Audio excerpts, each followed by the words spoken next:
ప్రెగ్నెన్సీలో తప్పకుండా ఈ ఫ్లూ వ్యాక్సిన్‌ని తీసుకోండి. ఎందుకంటారా? ఇది ఇన్‌ఫ్లుయెన్జా వైరస్ నుంచి ప్రొటెక్షన్ ఇస్తుంది. ఒక 1 ఇయర్ వరకు. అయితే ఈ ఇన్‌ఫ్లుయెన్జా వైరస్ అనేది మన ఎవ్వరికైనా అటాక్ అవ్వచ్చు. దట్ టూ ప్రెగ్నెంట్ వుమన్‌కి అటాక్ అయిందనుకోండి, ఈమెకి ఆల్రెడీ ఈ బ్రీతింగ్, లంగ్ కాంప్రమైజ్ ఉంటాయి. ఎందుకంటే బేబీ పైకి పెరుగుతున్న కొద్దీ లంగ్స్ కెపాసిటీ తగ్గుతూ వెళ్తుంది.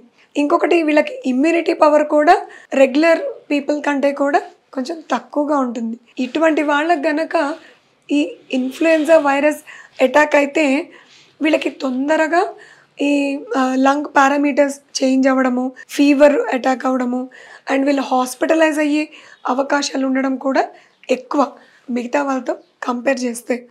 దీనివల్ల ప్రీమెచ్యూర్ డెలివరీస్ కూడా జరగొచ్చు. సో ఇన్ని కాంప్లికేషన్స్‌ని దూరంగా పెట్టడానికి ఈ ఇన్‌ఫ్లుయెన్జా వైరస్ వ్యాక్సిన్ అనేది తప్పకుండా తీసుకోండి. Thank you.